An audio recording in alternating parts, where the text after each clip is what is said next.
I think you can just help the council to do his thing this morning. Yeah, so just help him out. Folks, we have presidential aspirant to presidential hopeful Tiawan Gongloe. He's in studio this morning, and we're going to join him to have some national discussions, some issues that are national concerns in our country, to talk more about his role so far. Good morning, Councillor Gongloe. Good morning. It's a pleasure being back here. The last time I was here, I don't know who else. Yeah, I'm sure. You were. Yeah, so that was across the room. Yeah, so we are relocated. You didn't have the amount of beer on you. You know, the man, reaching so all everything. So, how's everything, Councillor Gongloe? Great. Since I stepped into the race, I've just been making progress. As you said. And as seen by my recent trip to Bone County, I was in Bone County. We'd like to speak to the microphone. I was in Bone County up to yesterday, and I went to the interior parts of Bone County. I really didn't do much in Banga. The traditional politicians have been going to the cities. I went to the people, and I felt very good about going to the people. I was told that I was the first presidential aspirant to go to places like Cllr, Sanoye, Bonota, Kwaipa, Bodota, Yolota, all those areas, so many areas, David Deanstown and all those areas. And I felt good about it. Councillor Gongloe, there's this thing that I've observed. The last time you were in the US, I saw this broom with you. I'm concerned, having listened to you tell Liberians much about this broom. Can you give us, what is the symbol? What do you intend to demonstrate as a presidential aspirant? Every time you move along, you see your broom. So even when you're a Christian, you're baptized, they say the old ways go and the new ways, you become a new person. You're born again. Right. So Liberia has been kept behind all these years because of bad governance stimulated by greed. And you know, people get corrupt as a result of greed. Corruption is actually stealing government money and abuse of office in other forms. All of these have kept Liberia behind. 1980, the military took over and said they took over because of rampant corruption and abuse of office in Liberia. The war came because of corruption, bad governance, all the other forms of bad governance. Today, Liberia is behind. Even a congressman calls our government a kleptocracy, government for rogues by rogues, and of rogues. That's not good for our country. So this broom, which is a symbol of the Liberian People's Party, is meant to wipe away all of the old ways of governing our country, especially to wipe away corruption, so that the stumbling block to the development of Liberia, which is corruption, can be removed. That's what it. But you carried a broom with you in America. I did. Yeah, but America is not Liberia. No, there are over 5. It is estimated that there are over 500,000 Liberians living in America. Haven't you seen Liberians come from America and be corrupt here? So many. So it is a one sign, a notice to all Liberians that President Gongloe will sue corruption from government. And so that they know, even those living in America who have the inclination to be corrupt will not venture coming into my government because corruption will not be tolerated. So your main focus is the issue of corruption, that you have a symbol to wipe away corruption like you think? I intend, my campaign will be based on 3 fronts. I intend to strengthen the rule of law, combat corruption, and expand the economy. We can't even fight crime if the economy is bad. So we want to create jobs. We create jobs and people have money in their pocket. The inclination to commit crime will be reduced. So, for example, my economic plan is to give 5-year tax holiday to any company that puts a factory 50 miles away from Monrovia, and subsequently to reduce taxes on such companies every 50 miles. So if your company is 100 miles away from Monrovia, will pay less tax than the company that is 50 miles away. And then with that, we have companies going to places like Kipamos, Barclayville, and other areas that are very far away from Monrovia. The benefit of that is that, for example, if a company in Barclayville employs 500 young people, then those 500 young people will get income, even though government is reducing corporate tax for those companies. The 500 persons will be paying income tax to government. And the deduction of income tax from their salaries will be an additional income for the government. So the people will be getting money from that area, and the government will be getting money. That's an expansion of the tax base of the government. But the important thing is that even those who live there, the people who are earning the income will rent houses or rooms from house owners. They will get income, government will tax it too. They will buy goods and services, there will be income that will be taxed. So government tax base will be expanded. But the most important thing for me is that there will be a reduction in the massive rural urban migration. Councillor Gongloe, it is easier said than done. Sometimes people who are off the fence, people who are not in the government, see a clearer picture of how to govern. This government is a practical example. One mistake. Now you are that in position. You've seen all of the loopholes. You seeing where the government is supposed to invest in making sure that the economy can be improved. How prepared is Councillor Gongloe in handling the tax, looking at Liberia's many problems? More prepared than any presidential contender, including the president in power. Why? Because first, I'm an economist by training. I taught economics at the University of Liberia for many years. I taught people at Vice President Joel Howell, Bernie Sanders, current Senator of Lofa County, Joseph Jala, and many other persons. I studied some of the good things that were happening under Togo. Togo had that import substitution, export promotion as part of this policy, and reduced taxes. That's why he established the free zone for companies to establish their employ people. Me, I don't want concentration of companies in Monrovia. I want deconcentration of the economy to decentralize it so it can be done. It is doable, it's happening in other countries, and I believe it can happen in Liberia. More than that, I've been in government. You know, when I was a student, we used to say these things. People would say, you're a student, you're talking about corruption, when you get there, you always steal too. But I've been in government. I worked with Amos Sawyer for 4 years. I worked as Solicitor General. I worked as Minister of Labor.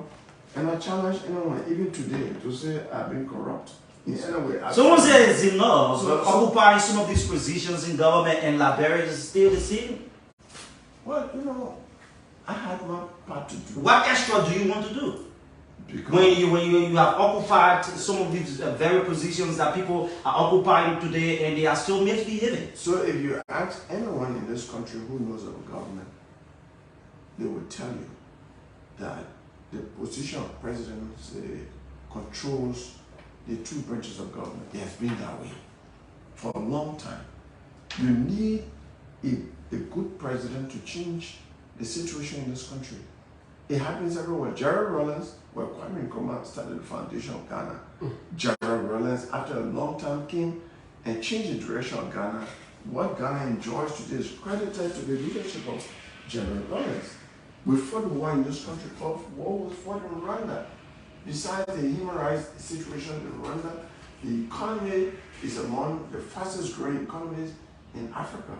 We have Liberians going to the best universities in Rwanda. You have the Africa Leadership University in Rwanda for training business leaders, training political leaders, and all of that. That is leadership. It didn't happen by accident. Botswana is among the fastest growing economies in the world because of the foundation that Sasarisi Kama set up. To the extent that The population is less than 3 million, and the budget is in billions of dollars only for one mineral, diamond. We got diamond in this country. We have gold, we have iron ore, we have other mineral resources, and yet we are a backward country because of poor leadership. You are not different from other politicians. People, my colleague can come in.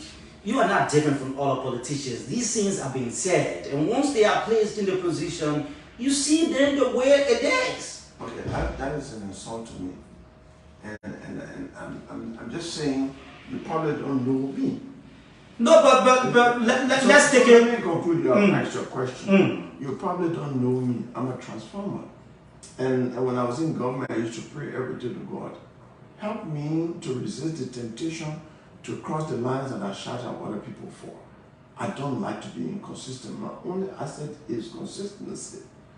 So look at justice ministry, and I say it for all lawyers to hear. Until 2006, when Cllr Gongloe became Solicitor General, all of the county attorneys in this country, except the one in Montserrat, the late Samuel Jacob, were non-law school graduates. Some of them were not even law school graduates as county attorney. So I transformed prosecution. Before I left, all 15 counties were occupied by law school graduates. That's transformation. I was not. What was it? That's your area. I was not a cabinet minister, but I sought audience to go to the cabinet and convince the cabinet. When I got through talking, Toga McIntosh, your Minister of Planning, he said, I'm convinced by the Solicitor General. We have to put money into prosecution. So today, and good change does not easily have county attorneys who are law school graduates. That's transformation. I recommended in my 2007 report as Solicitor General, go check on it, that there must be an SGV prosecution unit for rape and other sexually violent sexually violent-based crimes. And not only that, it was approved by Minister Banks. The government put money into the budget for that. I interviewed the first director and the lawyers and other people and set up, it was functioning before I was promoted from being a deputy minister to Minister of Labor. At Ministry of Labor, I issued regulation number 17 because a lot of Liberians were unemployed, and there were a lot of foreigners, especially Indians and Lebanese, who had, there was stroke boys and all of that, they couldn't. So I issued regulation number 17, which increased the work permit fee from $400 to $1,000. As soon as I did it, because you have 10 foreign employees this year, you pay $10,000 this year. Next year, you pay another $10,000 the employees employ Liberia. When I hear you speak, every time when you speak, I hear you profile Gongloe's government, and that will, of course, deliver Liberia of zero tolerance to corruption. I'm concerned. When was the last time did you endeavor a campaign against corruption, or let's say, unlike now that you are, of course, have some political ambitions? That's all I've been doing my whole life. In 1978, we were challenging Togo government. Me, Commonwealth, we said, just to look, colleague, Stewart, who lived across the road, and there were 6 that went to jail in 1978 for challenging government, bad governance, especially freedom of speech and other things, because freedom of speech was used, we're using speech to attack misrule of our country. And we went to jail on April 3rd, 1978, during the visit of Jimmy Carter. But we were challenging our government. And that's what we've been doing. Where were you? 2002, I was jailed here for speaking against Taylor's government and severely tortured to the extent that every morning I go to war. I've been standing up for the good of this country. And there's nobody who wants to be president now who can say that they've done 10% of the sacrifices that I've done for this country with my life, standing for what is good for this country. And it is easy to criticize. I want to do the hard work. If you say your wife does not cook well or your cook does not cook well, and every time you dismiss your cook, then get in the kitchen and cook if you say you can cook well. I want to get in the kitchen myself. Let's look at this work. It's easy to do if you are selfless. You can lead Liberia better. Look at UAE. Everybody wants to go to Dubai now. Dubai used to be a barren land, desert land that had camels and donkeys as the mode of transport. Today there are skyscrapers. Dubai is among the 5 places that people will choose to go for tourism. The Prime Minister of Dubai was asked, how come your country got transformed from a barren land to a country of choice for tourism? He said one word: leadership. And I think it meant good leadership. A good leader can transform everything around. What do we have in Liberia?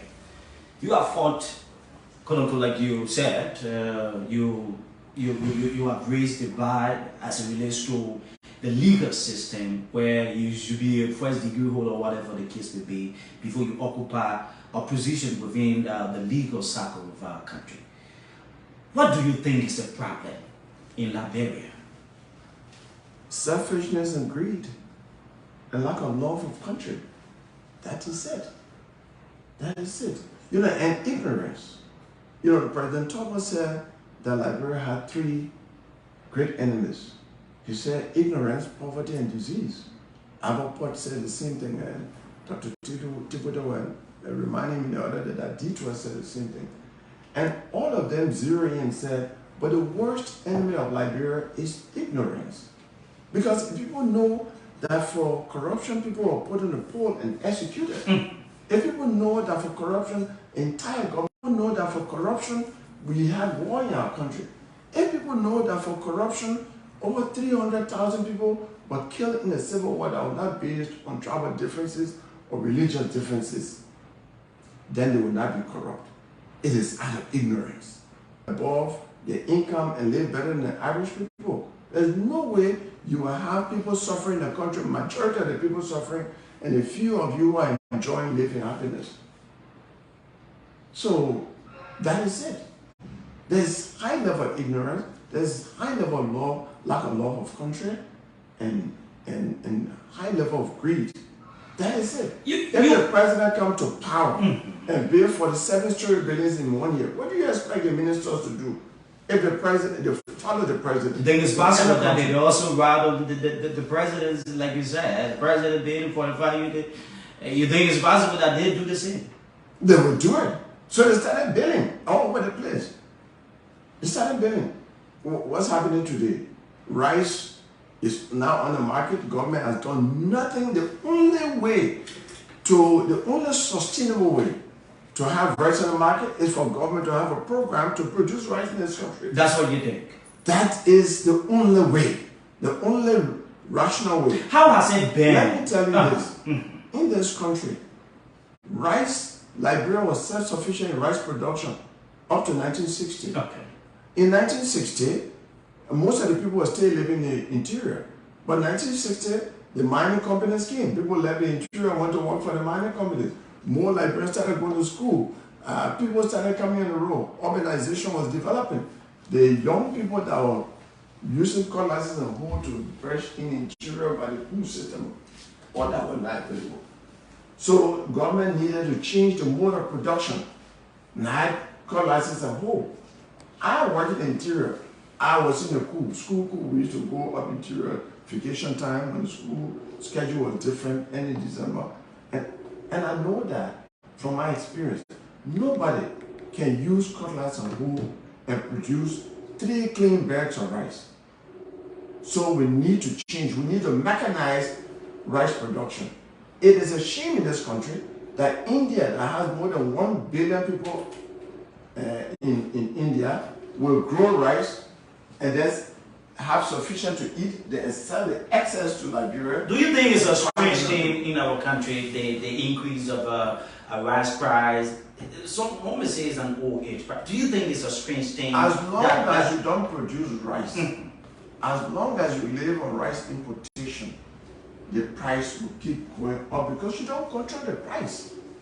The price is controlled by transportation of rice into this country, other factors in the rice producing countries. We have no excuse for not being self-sufficient in rice production. Our only problem is bad leadership. I just came from Bond County. Even in the past, under Talbot and even under Do, they used to have agriculture extension workers on motorbikes going to the farms and advising. I asked in Fokole, I asked in Kwekawata, I asked in Diredinta, I asked in Bodota, all of the Bangui, all the towns I went to. I said, have you seen an agricultural extension worker here for the past 10 years? Where? We can't see them. So government is putting zero time into rice production. What has been your role, Councillor Gongloe, in this particular era?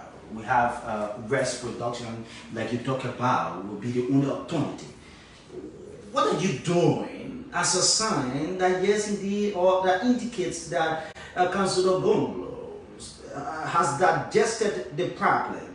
Most especially on rice importation, we need to slow down on that particular thing. And I'm investing to this, and like you said, people should make fun, right? People should go back to the farm. What are you doing? The Liberians will say, yes, this man is prepared. We believe, as an example, that when he should have taken over, we have to a larger extent. I don't have money to buy the implements to make farming.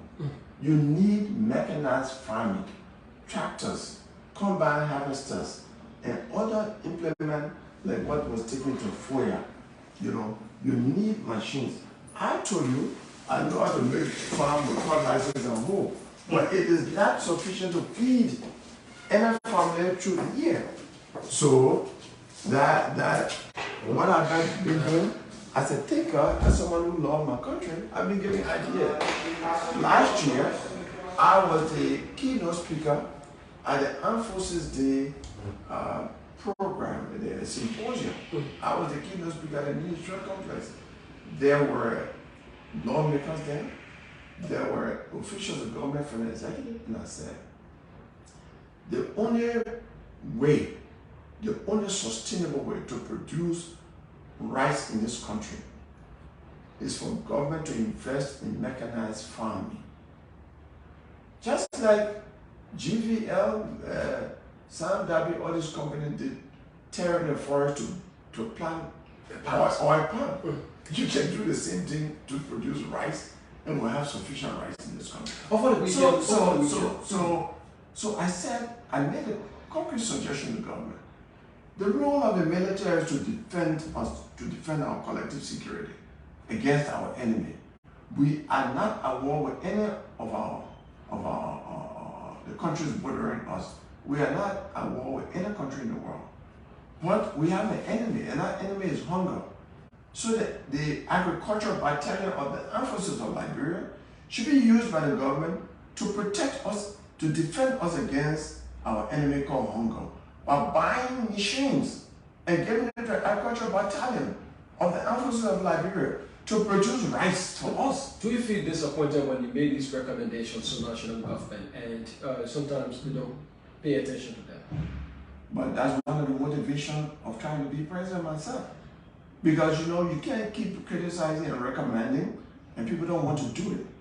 I don't want at the age of 90, because longevity is my family. My mother died at the age of 96, my father died at the age of 94, and I'm taking good care of myself. I believe I could reach 100. I don't want, when I'm helpless and old, to be judging myself, my conscience be telling me, Councillor Gongloe, you wrong the Liberian people. If you have all these bright ideas to transform your country, why didn't you step forward? There was nothing preventing you. I am stepping forward because of that. Because of people's failure to do what is right. Because of the level of greed. Because of the level of ignorance that exists in this country at the level of leadership. Councillor Gongloe, over the weekend, you are in Bon County, and I follow up on your visitation in Bon County. One of which I gathered from your speech was, you promised the people of Liberia that when you elected president, you're going to provide free education for all children of Liberia from let's say nursery up to 12th grade. I'm concerned. Is that one of the steps when should Liberia treat as some political rhetorics from politicians to win them over? Or how are you going to deliver on that promise? I can tell you that during Tupper time, that when I started school, no school fee. Oh God. Yeah. Sorry. Yeah. So I can tell you that I started school in well, I don't want to call it, but I went to school top of my time before you see me as a grandfather. But I went to school top of my time. And in the village that my father was teaching me at a public school, you will not believe that there were textbooks for primary 2, orange textbook. And there were textbooks for first grade up to 12th grade. And there were no fees paid in my public school. I went to top of that government school. After that, I didn't pay any fees. Education in this country under Tubman was free and compulsory. Everybody had to send their children to school. And even this thing that people are witnessing now, wire fee, I never paid wire fee, even when I went to Catholic school. It was a responsibility of the government. Education was largely free in this country. But these things are still happening in the country. We see across the country there are public schools that government provide free education. The issue of wire fees are being scratched out by this government. So one big thing that is nothing different from what is happening now in Liberia. No, that's not true. Go to the public school and see textbooks. There are no textbooks, no library, no laboratory, science laboratories. When I went to school in Tapata in the 60s, there were libraries. Besides that, I used to come home with books. Government school, spelling book, English book, math book, just all of the books, hygiene, different books. That is how our level of education was higher. We learned more because the teachers only introduced the lessons in class. We used to have assignment. How do you get a math assignment to a student who does not have a math textbook, or English assignment, or spelling assignment, or hygiene assignment, or any assignment? We had textbooks provided by government those days. Up to 12 time. I am saying there's something that happened before that I can bring back. On October, if it is, when I say children from 0 to 5 years old, no medical bills, it was on October. Okay. These things happened before. We can bring back the boot from old governments that work for our country. For example, there were public welfare yard in every county. So we never grew up. We never had a situation where southeastern Liberia was cut off from the rest of Liberia. Anytime, because there were public welfare in Tapata, in Tota, in Kamwike, all over. Same thing in Lofa. Today, government is not doing that. When I say we will make the roads possible all through the year by bringing to achieve this particular thing. You know, saying this is one thing, like I said, it is easier said than done. Those who have political ambition will always come and, you know, say what they have to say the necessary parts about people, the electors. But you must have a plan in implementing exactly what you want to do. So I have a 10-point agenda for better Liberia. Okay. If you give me email, I'll send a copy to you so that the next time I appear, we can have a more informed discussion. So I have all of these things that I thought about. I've been a critical government, so I watch government closely. Okay. Then the only reason I went into government is to say, but these things I'm saying, let me go into government and test. So I worked with the president for 4 years. By the way, I'm the only president who actually have training to be president, because I worked with one president for 4 years in the office of the president, attending meetings with other presidents, writing speeches for president, sitting and taking notes for president and holding meeting. So I can say, does it mean anyway you can perform when you have been given the opportunity? I can tell you that's one thing. That's one aspect of the divide. So yes, I was a technician there. Okay. But I'm not sufficient. That's why I chose to be Solicitor General, Deputy Minister position, and I control a department. But that was not sufficient. I control a ministry in the executive branch of government. I control people, and I control the budget, and I manage it very well. You know, so the only position in the executive that I'm not going to is the presidency. That's the highest position in the executive. And I believe with my experience, my mindset, and my commitment to this country, I will transform things around. I intend to fight corruption, and I hope we can get into a little bit of the measures that I want to take in combating corruption. Can I go ahead? Yeah, go ahead. So we can look at that. Corruption thrives on secrecy. Today, nobody in Liberia knows the salary, benefits, and benefits, even the asset declaration value of the president of Liberia. And when I go on the internet, I know Joe Biden makes $400,000 a year. Speaker, Chief Justice, justices, judges, lawmakers from the House of Representatives and Senate. Nobody knows their salaries, so it's in secret. As president of Liberia, I will put the asset declaration, the salary benefits, and benefits of the president and every official of government, including even civil servants, on the executive mansion website. In that way, the Liberian people will know the disparity between the salary of the minister and the salary of the nurses, the teachers, the police officers. Then that's one of the campaign promises we'll normally see around. Well, I said, up to now. You are not different, Councilor. That is not true. I say, when you say I'm not different. You think you're different? You don't know me. Because I'm telling you, I want to be president. We see these things, people want to be president, people who want to be president, they see these things, and once you give them the opportunity, they don't perform. All right, Chief. I said that I've been in government and I've performed. So don't... Will you be a president? Will you be a president that will prosecute corrupt leaders? Will you let me leave, finish my measures? I just started and you interrupted me. One is openness of salaries and everything. The next thing, I said that the check on it will be something revolutionary, something radical. Quarterly, are you listening? Quarterly lifestyle audit of the president and all officials of government. I said of the president and all officials of government, I will be the first president that will subject myself to an auditor coming from the General Auditing Commission to audit my lifestyle in the first 3 months in office. And they will come and say, Mr. President, you speak against corruption. We see your asset declaration value.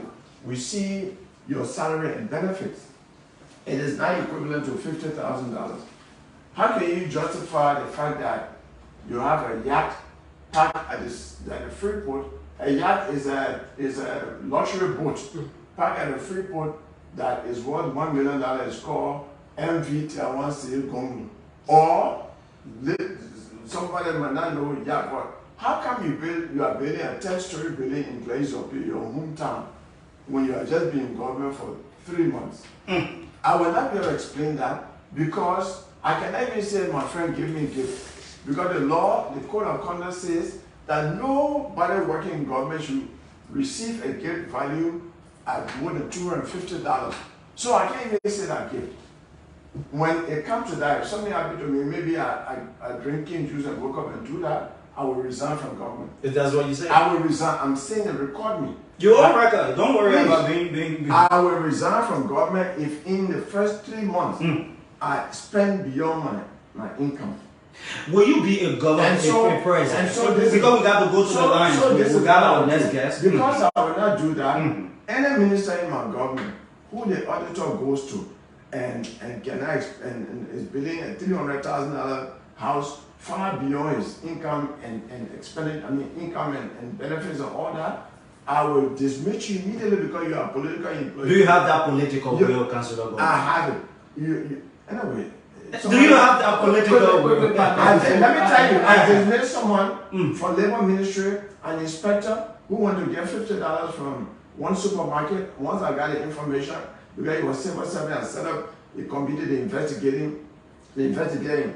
And he was a close friend of one of my, he was his brother of one of my close friends, a female, a very close friend from the University of Liberia. I dismissed him immediately. So I don't waste time with decisions like that. So if you're a minister, I dismiss you immediately and turn you over to the Liberia Anti-Corruption Commission for prosecution. You go to jail. When you're found guilty, you go to jail for 10 years. Yeah, and then your assets will be taken. And I strongly believe when 5 ministers are in jail, their families suffering, and their assets are taken, that other ministers in government will be afraid to step. Before we go to the phone line, Councilor Gongloe, the voting population of Liberia, you make up majority of the voting population of Liberia.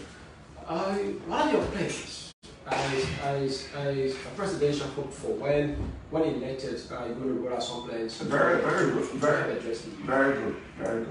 I have a strong youth empowerment program beginning with education, promoting the entertainment industry. Okay, we have a country that does not even... Is that ongoing? Is that ongoing? How do you tell me that government resources are used?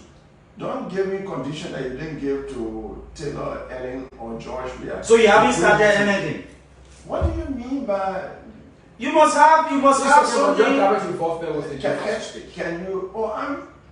I was a speaker at this year International Youth Day. You invite me all the time.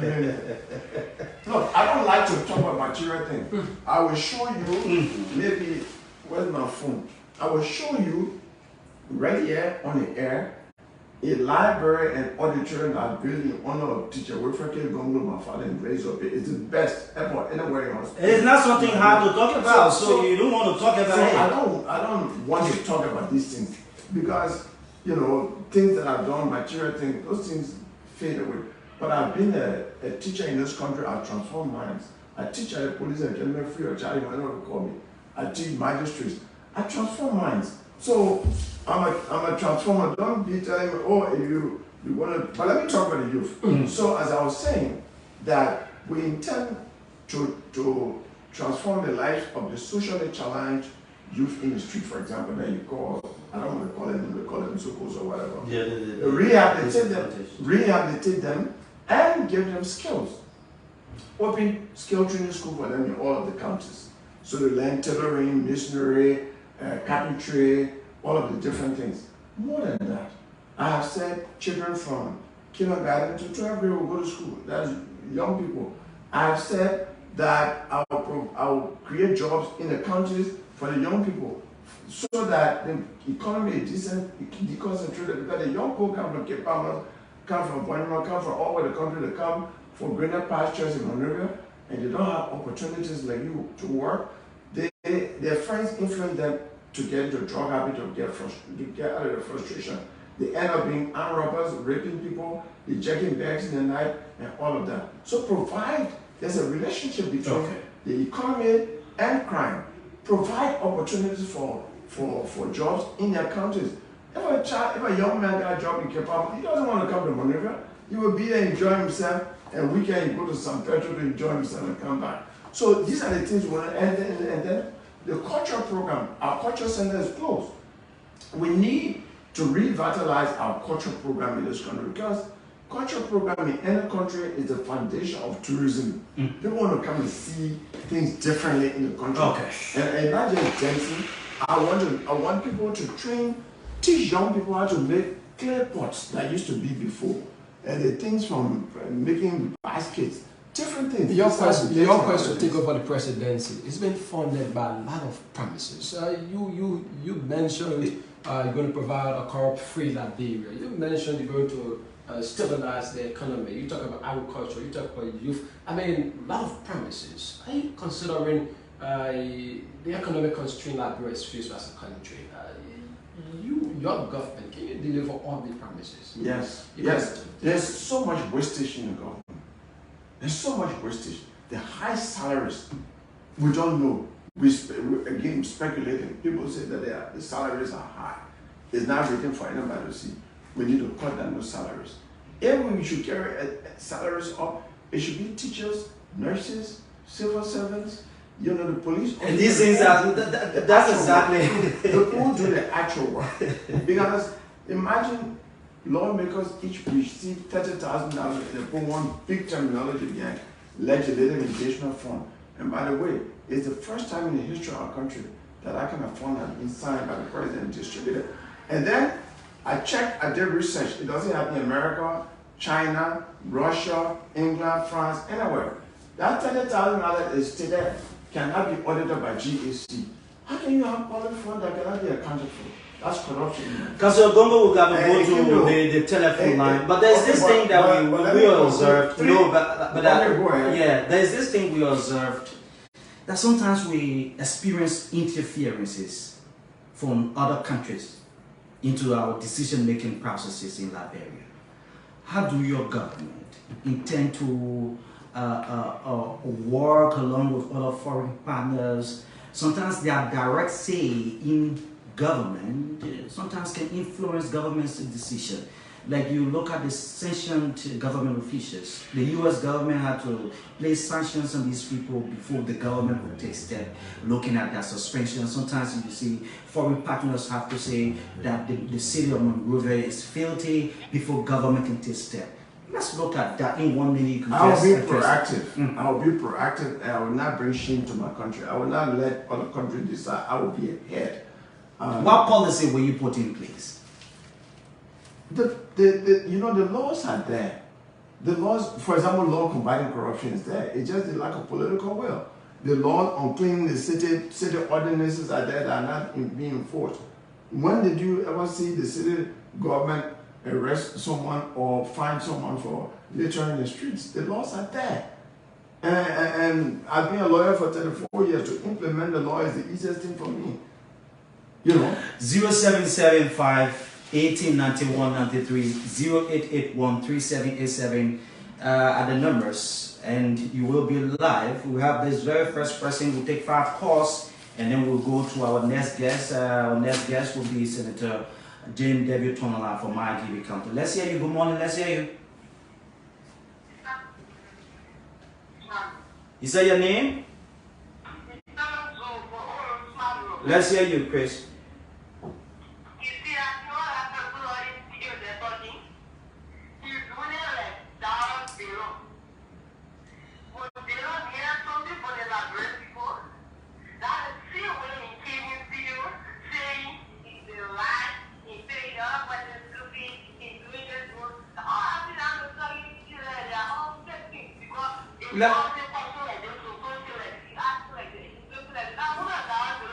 Okay. Thank you. Let's leave you there. We'll talk to this person. Good morning. Good morning. Let's hear you. What's your name? My name is Abandon District. Let's hear you.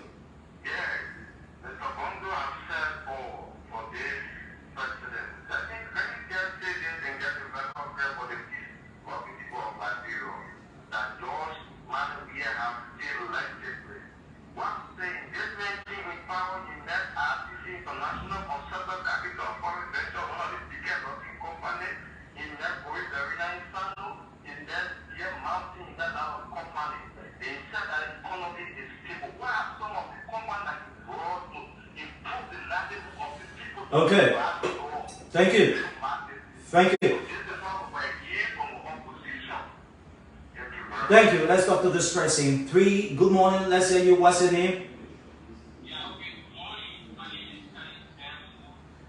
You gotta be audible, my brother. Yeah, go ahead. You gotta be audible.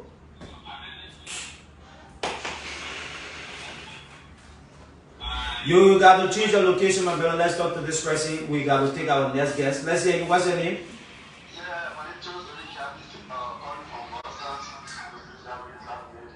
Let's hear you, my brother. Go ahead.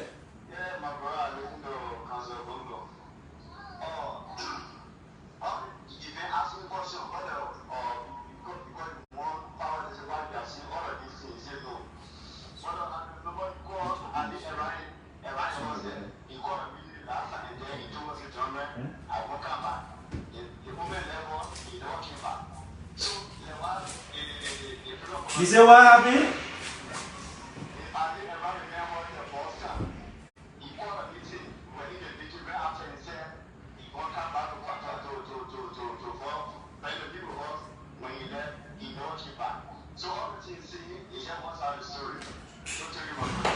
Okay, we have this person on the line. Good morning.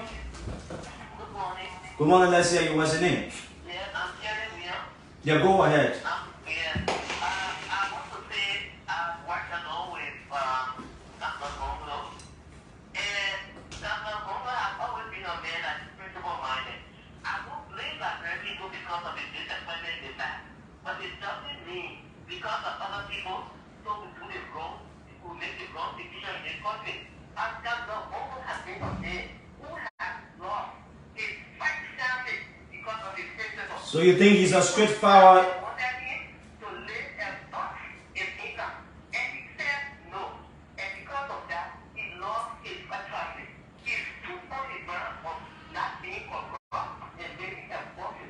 Thank you. So, Councillor Gongloe, I want to tell you they don't know you. Okay. They want to do that vote for you because I know you. Okay, so That's the reason why we don't have to force them voting around. Councillor Gongloe got one vote on this. Let's talk to this person. Good morning. You are our last caller. Let's hear you. What's your name? Let's hear you, Cowell.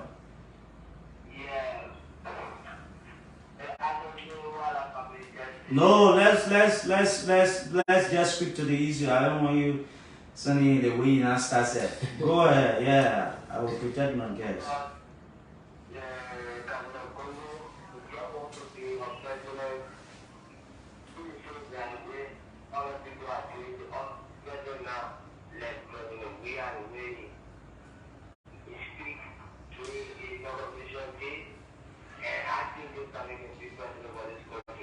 You think they make a big president?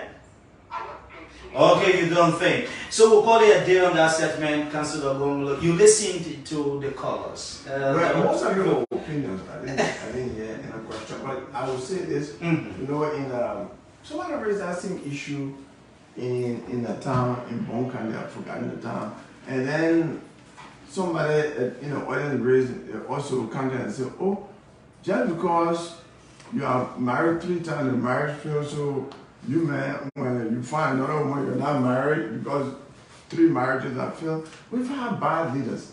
We've had people promise in a public space and they've not fulfilled their promises. But I'm a different person and I'm a public figure. Some people speak against me who don't know me.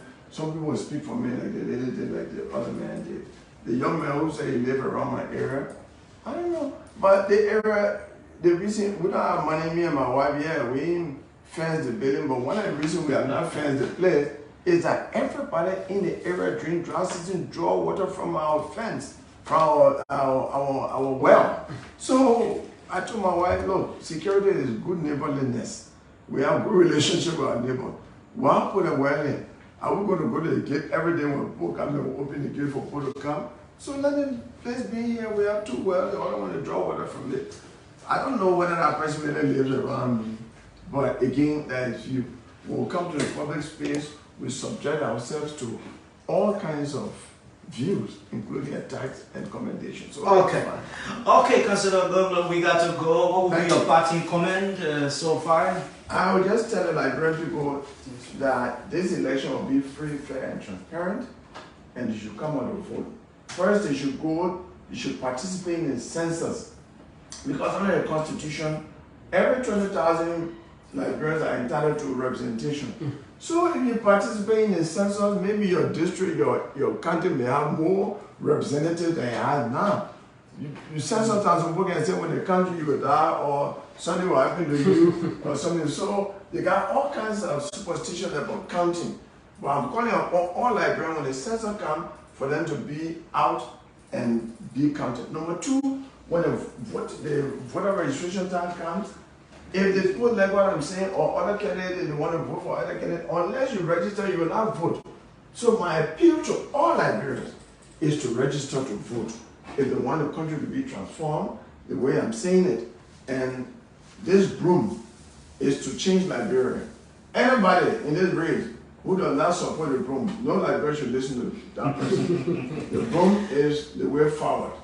I am your broom president in Liberia. Thank you. Thanks for coming, Councillor Tiawan Gongloe.